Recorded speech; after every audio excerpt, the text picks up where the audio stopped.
ദൈവമരുന്ന കർത്താവായ യേശുക്രിസ്തുവിന്റെ നാമത്തിൽ എല്ലാ വിശുദ്ധന്മാർക്കും സ്നേഹവന്ദനം.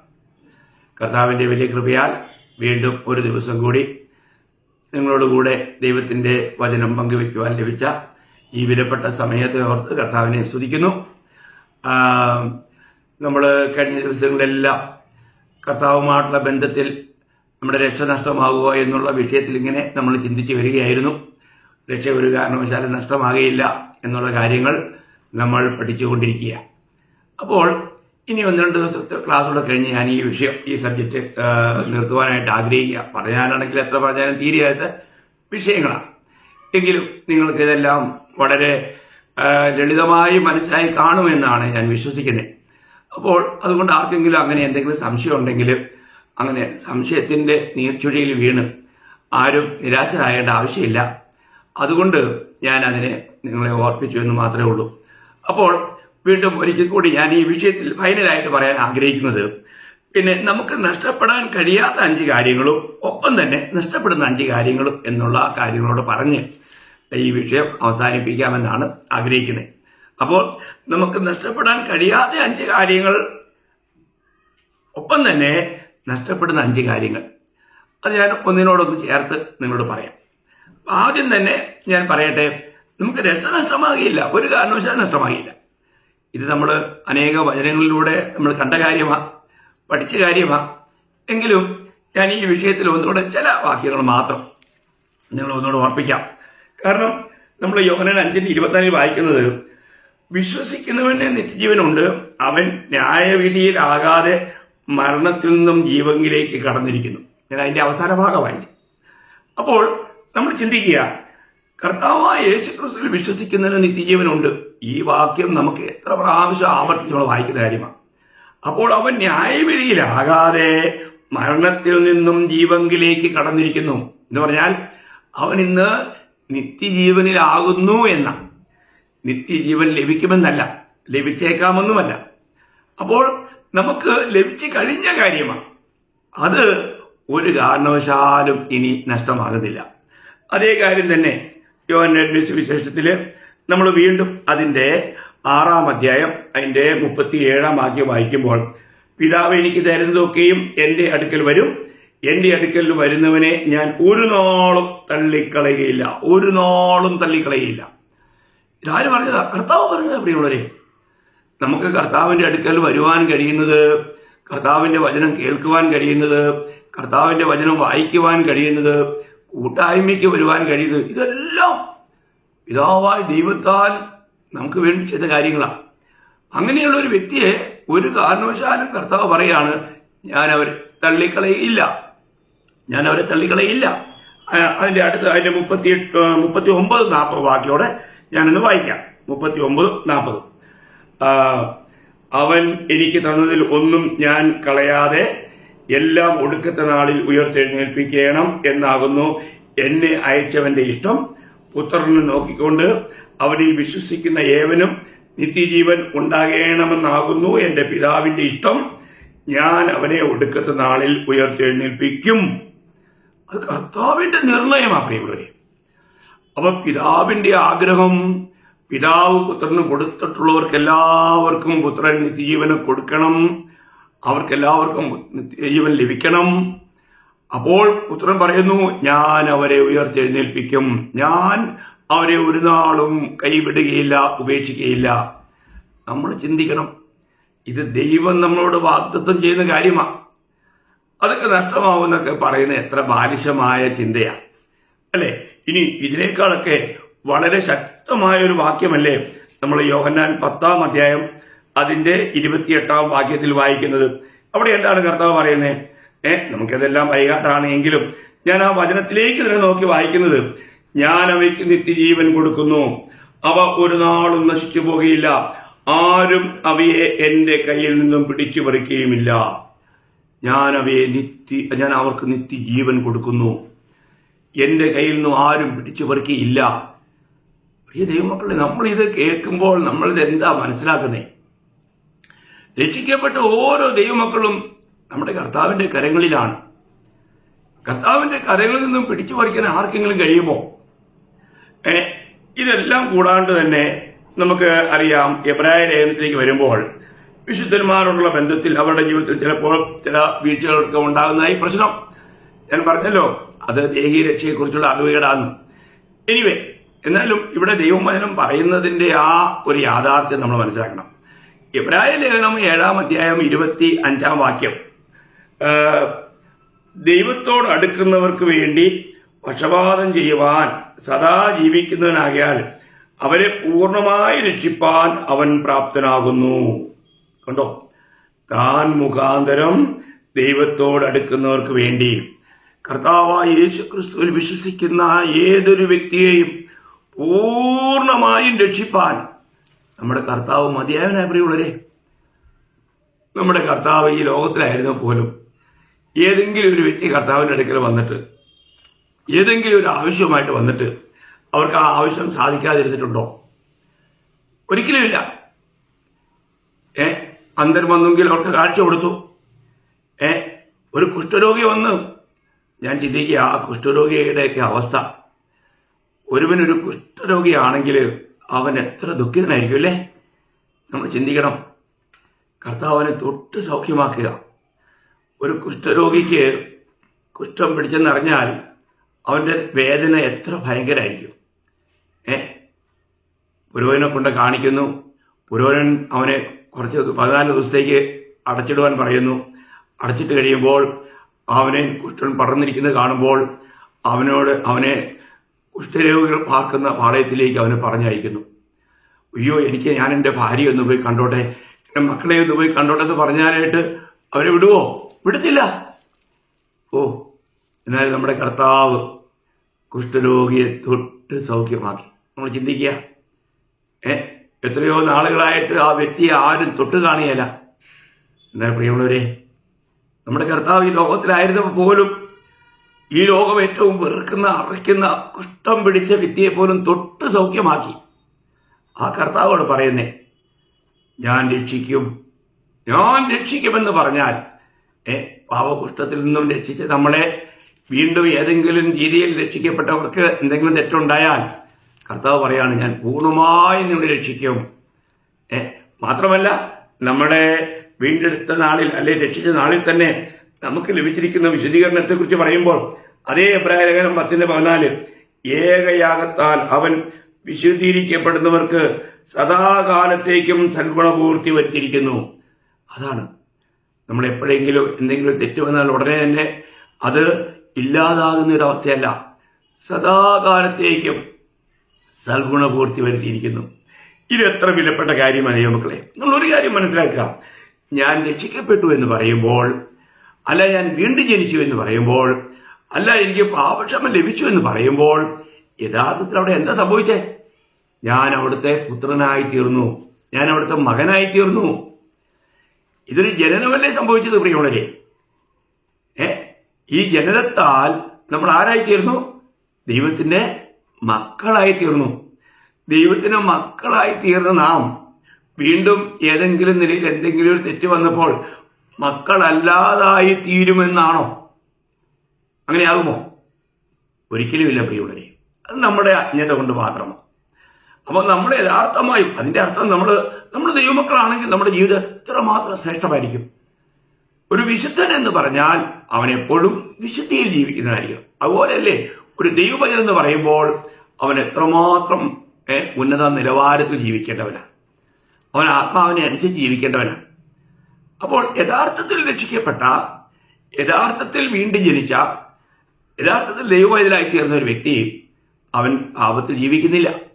അപ്പൊ ഇവിടുത്തെ ഒരു കാര്യം നമ്മൾ മനസ്സിലാക്കണം, ഈ പുത്രത്വം എന്നുള്ളത് അല്ലെങ്കിൽ ഈ രക്ഷ എന്നുള്ളത് ഒരു നാളും നഷ്ടമാകത്തില്ല. എന്നാൽ ഇവിടെ നഷ്ടമാകുന്ന ഒരു കാര്യമുണ്ട്, അത് പറയാം.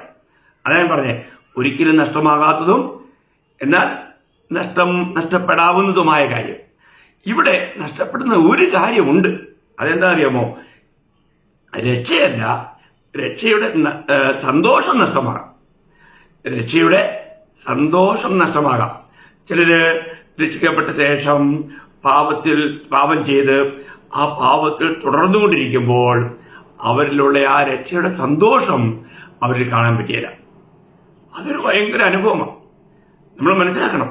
നമ്മൾ 51 സങ്കീർത്തനം വായിക്കുമ്പോൾ നിങ്ങൾക്ക് ഈ സംഭവങ്ങളൊക്കെ അറിയാം. ഞാനത് ആ ഭാഗം എടുത്താൽ പറയുന്നുള്ളൂ. അതിന്റെ ഹെഡിങ് തന്നെ പറഞ്ഞിട്ടുണ്ട്.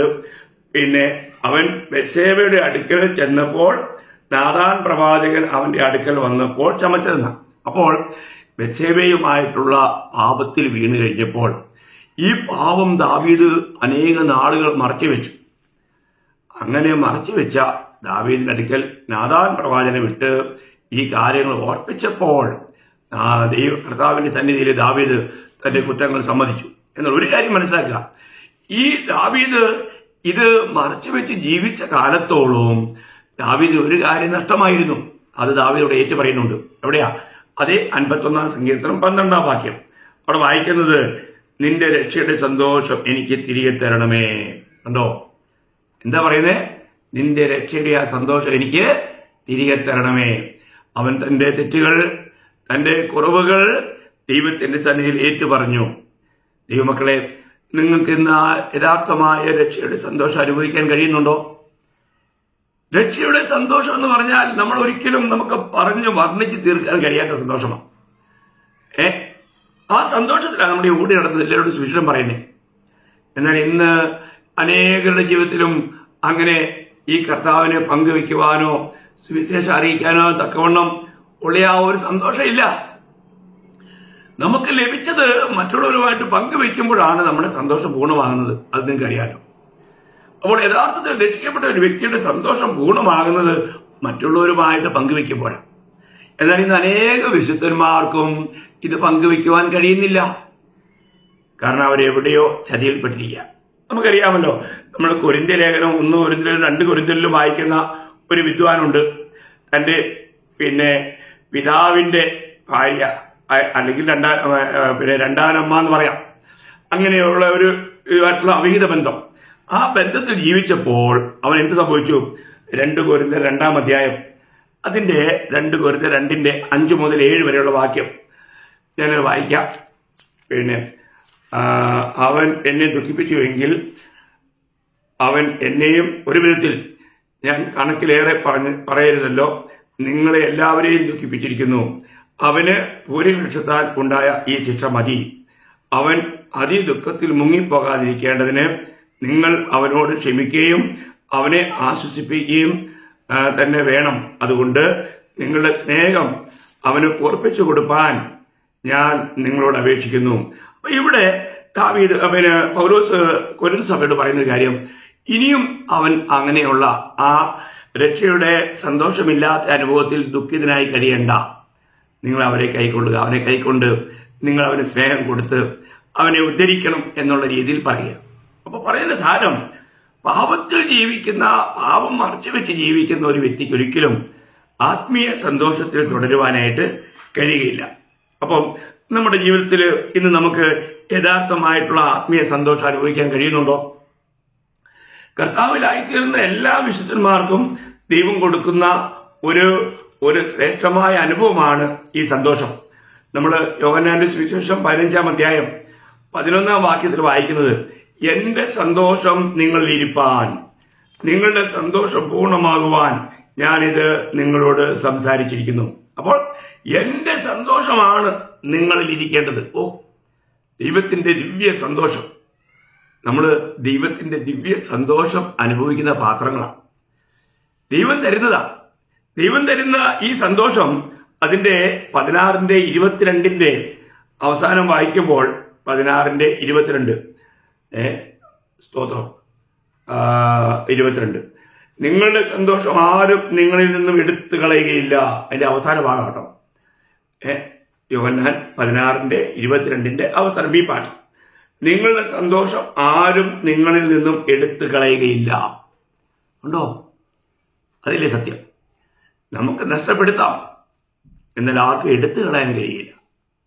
അത് നമ്മുടെ അറിവില്ലായ്മയാണ് നമ്മൾ ഇത് നഷ്ടപ്പെടുത്തുന്നത്. അപ്പോൾ നമ്മൾ ശ്രദ്ധിക്കണം. നമ്മുടെ ജീവിതത്തിൽ ഇന്ന് ആ സന്തോഷം നമ്മളെ ഭരിക്കുന്നുണ്ടോ? ഈ ലോകത്തിലെ കഷ്ടങ്ങളോ പ്രയാസങ്ങളോ ഒന്നും ദൈവത്തിൽ നിന്ന് നമുക്ക് ലഭിച്ചിരിക്കുന്ന ഈ സന്തോഷത്തെ എടുത്തു കളയാൻ കഴിയില്ല. നമ്മൾ ചിന്തിക്കണം. വളരെ കഷ്ടതയിൽ, പ്രതികൂലത്തിൽ, തടവിൽ കഴിയുന്ന ഇന്നത്തെ പോലെയൊന്നുമല്ല. ഇന്നത്തെ തടവുള്ളികൾക്കൊക്കെ സുഖാണെന്നാണ്. പക്ഷെ അന്ന് റോമൻ തടവിലറി കഴിയുന്ന പൗലോസ്ലീഹ വെറും വെട്ടിയ കുഴിയില, വളരെ ആഴത്തിലുള്ള കുഴി, വെളിച്ചമില്ല, ഇരുട്ടാ. വല്ലപ്പോഴും ഉണക്ക റൊട്ടി ഒന്ന് രണ്ടെണ്ണം കിട്ടും. എല്ലാം അതിനകത്ത് വളരെ കഷ്ടതയിൽ കഴിയുക. അപ്പോൾ പോലും പൗലോസ്ലീഹ പറയുന്ന ആ ശബ്ദം നമുക്കറിയാലോ. ഫിലിപ്പർ 4:4 ഇവിടെ വായിക്കുന്നത്, കർത്താവിൽ എപ്പോഴും സന്തോഷിപ്പീൻ, സന്തോഷിപ്പീൻ എന്ന് ഞാൻ പിന്നെയും പറയുന്നു. ഇവിടെ നമ്മൾ കർത്താവിലാണെങ്കിൽ നമ്മൾ സന്തോഷിക്കുന്നവരായിരിക്കണം. നമുക്ക് സന്തോഷിക്കാൻ കഴിയണം. അതിനെക്കുറിച്ച് പത്രോസ് പറയുന്ന കാര്യം 1 പത്രോസ് അതിന്റെ 1-ാം അധ്യായം അതിന്റെ 6-7 വാക്യം. അതിൽ നിങ്ങൾ ഇപ്പോൾ അല്പനേരത്തേക്ക് നാനാ പരീക്ഷകളാൽ ദുഃഖിച്ചിരിക്കേണ്ടി വന്നാലും ആനന്ദിക്കുന്നു. കണ്ടോ, നിങ്ങൾ അങ്ങനെ നിങ്ങൾക്ക് പ്രയാസങ്ങളുണ്ട്, പ്രതികൂലമുണ്ട്, ശോധനകളുണ്ട്, എങ്കിലും നിങ്ങൾ ആനന്ദിക്കുന്നു. അതിന്റെ 9-ാം വാക്യം, നിങ്ങളുടെ വിശ്വാസത്തിന്റെ അന്തമായ ആത്മരക്ഷ പ്രാപിക്കുകയും പറഞ്ഞു തീരാത്തതും മഹിമയുള്ളതുമായ സന്തോഷത്തോടെ ആനന്ദിക്കുകയും ചെയ്യുന്നു. അവിടെ ഇതൊക്കെ നമ്മൾ ചിന്തിക്കണം. അവനെ നിങ്ങൾ കണ്ടിട്ടില്ലെങ്കിലും നിങ്ങൾ എന്ത് ചെയ്യുന്നു? നിങ്ങൾ സ്നേഹിക്കുന്നു, കർത്താവിനെ സ്നേഹിക്കുന്നു. ഈ കർത്താവിന് വേണ്ടി ജീവിക്കുമ്പോൾ ഉണ്ടാകുന്ന പ്രതികൂലത്തിലും നിങ്ങൾ ആനന്ദിക്കുന്നു. എത്ര വലിയ കാര്യമാണ് പ്രിയമുള്ളവരെ. അതാ ഒരു വിശുദ്ധന്റെ യഥാർത്ഥമായ അവസ്ഥ. നമുക്ക് ആനന്ദിക്കാൻ കഴിയുമോ? നമുക്ക് സന്തോഷിക്കാൻ കഴിയുമോ? എന്നാൽ ഇന്ന് രക്ഷിക്കപ്പെട്ട എത്രയോ വ്യക്തികൾക്ക് അവരുടെ മുഖത്ത് നോക്കുമ്പോൾ അവർക്കൊരു സന്തോഷമില്ല. വളരെ മ്ലാനമുഖരായിട്ട് ജീവിക്കുന്നത് കാണാൻ. ചില കുടുംബങ്ങളിൽ ചെന്നാൽ അവിടെ ഒരു സന്തോഷമില്ല. രക്ഷിക്കപ്പെട്ട കുടുംബം അവർക്ക് എത്ര സന്തോഷത്തിൽ കഴിയേണ്ടവരാ, എത്ര സ്വർഗീയ സന്തോഷം അനുഭവിക്കേണ്ടവരാ. പിന്നെ ചില സഭയിൽ ചെന്ന് കഴിഞ്ഞാലും സഭയിൽ തന്നെ ഒരുത്തിനും മറ്റൊരുത്തിനുമായിട്ട് അത്ര വലിയ കീരിമാമം പോലെ ഒരു സഹകരണമില്ലാത്ത അങ്ങനെയുള്ള സഭകളുണ്ട്. നമ്മൾ ചിന്തിക്കണം, അതൊക്കെ എന്തുകൊണ്ടാണ് പ്രിയമുള്ളവരെ? അതൊക്കെ ദൈവഹൃദയത്തെ എത്രമാത്രം ദുഃഖിപ്പിക്കുന്ന. അവിടെയൊക്കെ കർത്താവ് ഉണ്ടോ? സന്തോഷിക്കാൻ കഴിയാത്ത ഒരു കാര്യമാണെങ്കിൽ ദൈവത്തിന്റെ സന്നിധി എന്ന് പറയുമ്പോൾ സന്തോഷത്തിന്റെ പരിപൂർണതയാണ്. നമുക്കറിയാം, ഇന്ന് അനേകർക്കും ഈ കൂട്ടായ്മയ്ക്ക് പോലും പോകാൻ സന്തോഷമില്ലല്ലോ. കാരണം എന്നാ അറിയോ? കാരണം അവര് തെറ്റുകളിലൂടെ പാപത്തിലൂടെ ജീവിക്കുന്നുണ്ടാ. നമ്മൾ 122-ാം സങ്കീർത്തനം 1-ാം വാക്യം വായിക്കുമ്പോൾ, യഹോവയുടെ ആലയത്തിലേക്ക് നമുക്ക് പോകാം എന്ന് അവർ എന്നോട് പറഞ്ഞപ്പോൾ ഞാൻ സന്തോഷിച്ചെന്നാ. നമുക്കറിയോ, ഇന്ന് പലരും നമുക്ക് കൂട്ടായ്മയ്ക്ക് പോകാം എന്ന് പറയുമ്പോൾ അവർ ദുഃഖിക്കുക. കാരണം ദൈവവചനം കേൾക്കുന്നതിൽ അവർക്ക് സന്തോഷമില്ല, കൂട്ടായ്മയെ ആചരിക്കുന്നതിൽ സന്തോഷമില്ല, വചനം വായിക്കുന്നതിൽ സന്തോഷമില്ല, പ്രാർത്ഥിക്കുന്നതിൽ സന്തോഷമില്ല. കാരണം എന്നാണെന്നറിയാമോ പ്രിയമുള്ളവരെ? പാപം അവിടെ രക്ഷയുടെ സന്തോഷത്തെ എടുത്തു കളഞ്ഞു. അവർ രക്ഷയുടെ സന്തോഷത്തിൽ നിന്നും അകന്നുപോയി. ദൈവമക്കളെ, നമ്മൾ പരിശോധിക്കണം. ഞാൻ ഇന്ന് യഥാർത്ഥമായും ഈ രക്ഷയുടെ സന്തോഷം അനുഭവിക്കുന്നുണ്ടോ? ഈ രക്ഷയുടെ സന്തോഷത്തിൽ എനിക്ക് ഓരോ കാര്യങ്ങളും ചെയ്യാൻ കഴിയുന്നുണ്ടോ? എനിക്ക് കൂട്ടായ്മയ്ക്ക് പോകാൻ സന്തോഷമുണ്ടോ? എനിക്ക് വചനം വായിക്കുന്നതിൽ സന്തോഷമുണ്ടോ? എനിക്ക് പ്രാർത്ഥിക്കുന്നതിൽ സന്തോഷമുണ്ടോ? നമ്മൾ പരിശോധിക്കണം. എന്നാൽ ഇന്ന് അറിഞ്ഞോ അറിയാതെയോ പലരും പല പാപങ്ങളും ദൈവത്തോട് പോലും ഏറ്റുപറയാൻ മനസ്സില്ലാതെ മറച്ചു വയ്ക്കാൻ ആഗ്രഹിക്കുന്നു. അങ്ങനെയുള്ളവർക്ക് എങ്ങനെ സന്തോഷിക്കാൻ കഴിയും പ്രിയമുള്ളവരെ? അപ്പോൾ ഇവിടുത്തെ ഏറ്റവും വലിയ വിഷയം ഞാൻ പറയാൻ നിങ്ങൾ ആഗ്രഹിക്കുന്നത്, രക്ഷയുടെ നഷ്ടമായിട്ടില്ല, എന്നാൽ രക്ഷയുടെ സന്തോഷം നഷ്ടമാക്കി. മനസ്സിലായോ? രക്ഷയല്ല നഷ്ടമായത്. ആ വ്യക്തി അവൻ മരിച്ചാലും അവൻ നിശ്ചയമായി സ്വർഗത്തിൽ പോകും.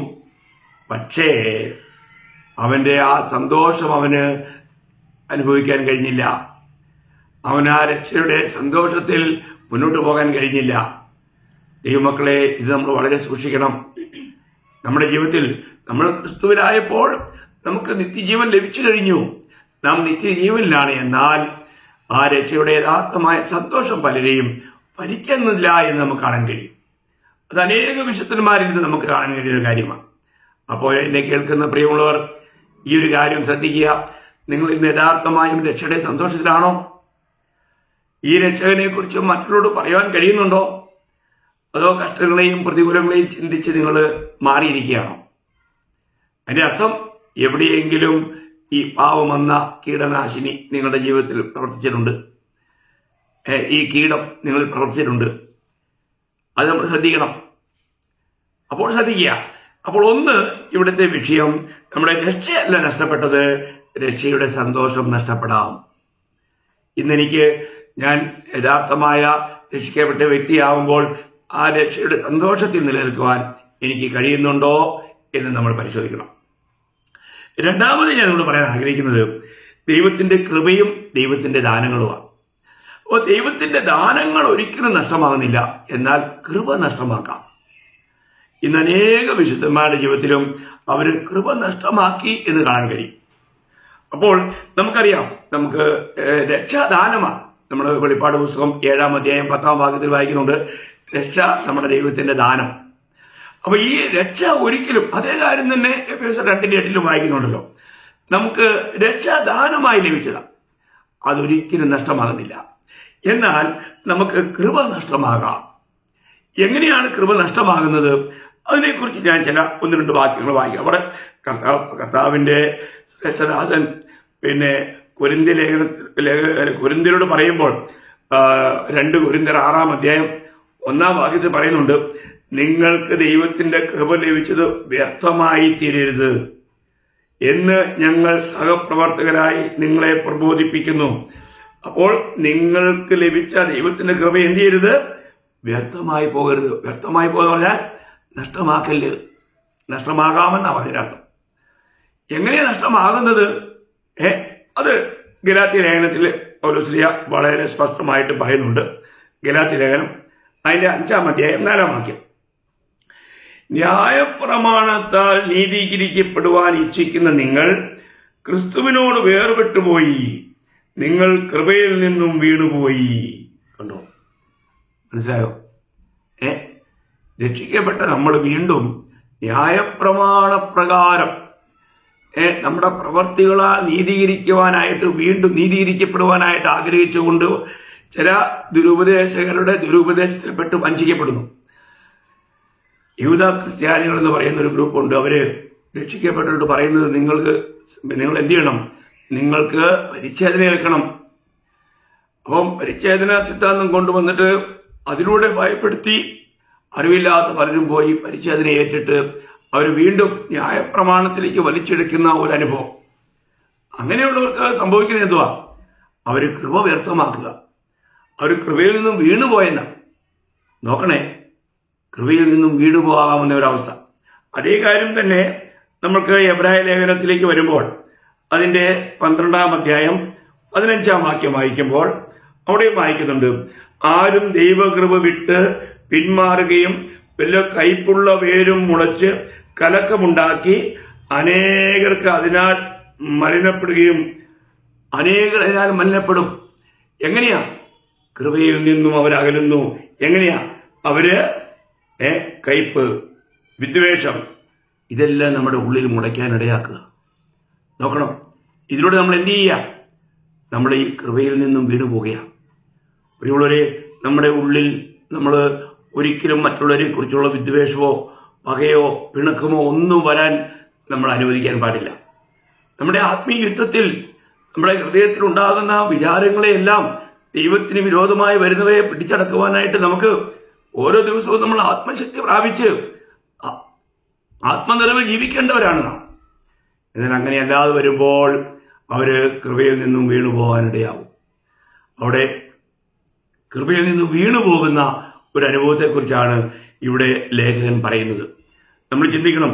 അപ്പോൾ അനേകരും എന്ത് ചെയ്യുന്നുണ്ട്? കൃപയിൽ നിന്നും വീഴുന്നുണ്ട്. പൗലോസ് തൻ്റെ അനുഭവത്തിൽ പറയുന്ന ഒരു കാര്യം ഞാൻ എടുത്തു പറയാം. ഗലാത്യ ലേഖനം 2-ാം അധ്യായം 21-ാം വാക്യത്തിലാണ് അവിടെ വായിക്കുന്നത്, ഞാൻ ദൈവത്തിന്റെ കൃപ വൃഥാവാക്കുന്നില്ല. കണ്ടോ? പൗലോസ് പറയുന്നതാണ്, ഞാൻ ദൈവത്തിന്റെ കൃപ വൃഥാവാക്കുന്നില്ല. പ്രിയമുള്ളവരെ, ഇന്ന് അനേകരും കൃപ നഷ്ടമാക്കിയത് കൊണ്ടാണ് ദൈവത്തിന് വേണ്ടി പ്രയോജനപ്പെടാത്തത്. അതല്ലേ സത്യം?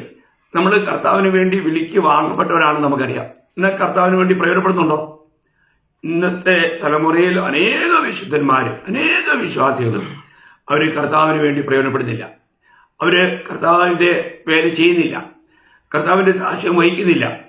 ഇവിടെ പൗലോസ് ശ്ലീഹ വെറുതെ വാക്കുന്നിൽ നിന്ന് മാത്രമല്ല, തന്റെ അനുഭവത്തിൽ താന് 1 കൊരിന്ത്യർ അതിന്റെ 15-ാം അധ്യായം 10-ാം വാക്യത്തിൽ വായിക്കുന്നത് നമുക്ക് വളരെ ഒരു ശക്തമായ മുന്നറിയിപ്പാണ്. എങ്കിലും ഞാനാകുന്നത് ദൈവകൃപയാലാകുന്നു. നോക്കണേ, നമ്മൾ എന്തെങ്കിലും ആയിരിക്കുന്നത് എങ്ങനെയാണ്? ദൈവത്തിന്റെ കൃപയാൽ. എങ്ങനെയുണ്ട് സഹോദര? എനിക്ക് സുഖം കുറവൊന്നുമില്ല, അങ്ങനെ പറയരുത്. കൃപയാൽ ഞാൻ സന്തോഷമായിരിക്കുന്ന പറയണ്ടേ. കൃപയില്ലെങ്കിൽ ഒന്നുമില്ല പ്രിയമുള്ളവരെ. അപ്പോൾ ഇവിടെ പൗലോസ് പറയാണ്, ഞാനാകുന്നത് ദൈവത്തിന്റെ കൃപയാലാകുന്നു. അടുത്ത ഭാഗം നോക്കി ആ 10-ാം വാക്യം, എന്നോടുള്ള അവന്റെ കൃപ വ്യർത്ഥമായില്ല. ഇന്ന് അനേകം വ്യർത്ഥമാക്കുന്നു. കാരണം ഇവിടെ വ്യർത്ഥമാക്കിയില്ല. എങ്ങനെ വ്യർത്ഥമായില്ല? താൻ തുടർന്ന് പറയുന്നു, അവരെല്ലാവരേക്കാളും ഞാൻ അത്യന്തം അധ്വാനിച്ചിരിക്കുന്നു, എന്നാൽ ഞാനല്ല, എന്നോട് കൂടെയുള്ള ദൈവകൃപയത്രേ. പ്രിയമുള്ളവരെ, അതാ കാര്യം. അവരെല്ലാവരേക്കാളും ഞാൻ അത്യന്തം അധ്വാനിച്ചിരിക്കുന്നു. ഇന്ന് നമുക്ക് കർത്താവിന്റെ കൃപ യഥാർത്ഥമായിട്ടും ഉപയോഗിക്കാൻ കഴിയുന്നുണ്ടോ? നമ്മുടെ കൃപ വ്യർത്ഥമാക്കുന്നുണ്ടോ? മറ്റുള്ളവരേക്കാൾ അധികമായി നമുക്ക് കർത്താവിന് വേണ്ടി പ്രവർത്തിക്കാൻ കഴിയുന്നുണ്ടോ? അതാ നമ്മൾ മനസ്സിലാക്കണ്ടേ. അപ്പോൾ കൃപ വ്യർത്ഥമാക്കിയ ഒരു മനുഷ്യനെ സംബന്ധിച്ചിടത്തോളം അവൻ എന്തില്ല? അവൻ ഈ കാര്യത്തിലൊന്നും യാതൊരു പങ്കുമില്ല. കർത്താവിന്റെ സാക്ഷ്യം വഹിക്കത്തില്ല. മറ്റുള്ള ആത്മാക്കളെ കുറിച്ചൊരു ഭാരമില്ല. അയ്യോ, ഇതൊക്കെ കൃപ നഷ്ടമാക്കിയതിന്റെ ഫലമാ പ്രിയമുള്ളവരെ. കൂട്ടായ്മ പോലും നിസ്സാരമായിട്ട് തോന്നും. ഇതെല്ലാം കൃപ നഷ്ടപ്പെടുത്തിയതിന്റെ ഫലമാണ്. നമ്മൾ ചിന്തിക്കണം. അപ്പൊ നമ്മുടെ ജീവിതത്തിൽ ദൈവം നമുക്ക് തന്ന രക്ഷ എന്ന ദാനം നഷ്ടമാകുന്നില്ല, എന്നാൽ കൃപ അനേകരും നഷ്ടമാക്കിക്കൊണ്ടിരിക്കുന്നു. നമ്മുടെ സഹോദരങ്ങൾ പലരും കൃപ നഷ്ടമാക്കുന്നു. പ്രിയമുള്ളവരെ, കൃപയുള്ളവനെ കാണുമ്പോൾ അറിയാം. നമുക്കറിയാം, ജാതികളായിരിക്കുന്ന അനേകർ വിശ്വാസത്തിലേക്ക് വന്നപ്പോൾ അങ്ങോട്ട് യെരൂശലേം സഭ ബർന്നബാസിനെ അയച്ചപ്പോൾ തന്റെ അനുഭവം നമ്മൾ അപ്പോസ്തല പ്രവൃത്തി 11-ാം അധ്യായം അതിന്റെ 23-ാം വാക്യത്തിൽ വായിക്കുന്ന എങ്ങനെയാണ്. പിന്നെ ഞാനത് ഒരുപാട് നമുക്ക് ചിതറിപ്പോയവര് അവര് എന്ത് ചെയ്തു? അവർ ഓരോ സ്ഥലത്തും പോയി പിന്നെ ദൈവത്തിന് വചനം അറിയിച്ചു. അന്ത്യോക്യായിലും അനേകർ വിശ്വാസത്തിലേക്ക് കടന്നു വന്നു. അപ്പൊ അവിടെയുള്ള വിശ്വാസികളെ കാണാൻ ചെന്നപ്പോൾ ബർന്നബാസ് കാണുന്നത് എന്താ അറിയോ? അതിന്റെ 23-ാം വാക്യം, ബർന്നബാസ് അന്ത്യോക്യയോളം പറഞ്ഞയച്ചു. ഈ ബർന്നബാസ് ചെന്നപ്പോൾ അവൻ ചെന്ന് ദൈവകൃപ കണ്ട് സന്തോഷിച്ചു. എല്ലാവരും ഹൃദയനിർണയത്തോടെ കർത്താവിനോട് ചേർന്ന് നിൽപ്പാൻ തക്കവണ്ണം പ്രബോധിപ്പിച്ചു. നോക്കണം എന്ന് പറഞ്ഞാൽ, ഈ കൃപയിൽ നിങ്ങൾ നിൽക്കുക, ഈ കൃപയിൽ നിങ്ങൾ വളരുക, നിങ്ങൾ കൃപയിൽ ചേർന്നിരിക്കുക. താനൊരു പ്രബോധന പുത്രനാണ് ബർന്നബാസ്. താൻ അവരെ പ്രബോധിപ്പിച്ചു. അവരുടെ ദൈവകൃപ കണ്ടു. അവരുടെ ആ കർത്താവിന്റെ കൃപ അവരിൽ എങ്ങനെ വ്യാപരിക്കുന്നു, അവരിൽ എത്ര ശക്തമായിട്ട് കർത്താവിന് വേണ്ടി സാക്ഷ്യം വഹിക്കുന്നു, ഇത് ബർന്നബാസിന് കാണാൻ കഴിഞ്ഞു. എത്ര വലിയ കാര്യമാണ് പ്രിയമുള്ളവരെ. ഇന്നിപ്പോൾ അനേക ദേശങ്ങളിലൊക്കെ വലിയ കൃപയുടെ വ്യാപാരം നടന്നുകൊണ്ടിരിക്കുന്നു. അനേക ഇടങ്ങളിൽ ജനങ്ങൾ കർത്താവിന്റെ ഉത്തമ സാക്ഷികളായി കർത്താവിനെ ഉയർത്തി കാണിക്കുന്നു. അനേകർ കർത്താവിലേക്ക് വരാനിടയായിത്തീരുന്നു. പ്രിയമുള്ളവരെ, അപ്പോൾ ഇവിടെ ബർന്നബാസിന് ദൈവകൃപ കാണുവാൻ കഴിഞ്ഞു. ഇന്ന് അനേക വിശുദ്ധന്മാരിലും ഈ കൃപ കാണുന്നില്ല. അവർ കർത്താവിന് വേണ്ടി അവര് പ്രയോജനപ്പെടുന്നില്ല. പ്രയോജനപ്പെടുന്നവരിൽ ഈ കൃപ കാണുവാൻ കഴിയും. അതുകൊണ്ട് നമ്മൾ അതിന്റെ 13-ാം അധ്യായം അപ്പോസ്തല പ്രവൃത്തി 13-ന്റെ 43-ല് ഒരു പ്രബോധന വാക്യമാണ് 43-ാം വാക്യം. അത് അതിന്റെ 43-ന്റെ ബി പാട്ടാണ്. അവർ അവരോട് സംസാരിച്ച് ദൈവകൃപയിൽ നിലനിൽക്കേണ്ടതിന് അവരെ ഉത്സാഹിപ്പിച്ചു. കണ്ടോ, ദൈവകൃപയിൽ നിലനിൽക്കുവാൻ അവരെ ഉത്സാഹിപ്പിച്ചു. പ്രിയമുള്ളവരെ, നമുക്ക് ലഭിച്ച കൃപ നാം ഒരിക്കലും നഷ്ടമാക്കരുത്.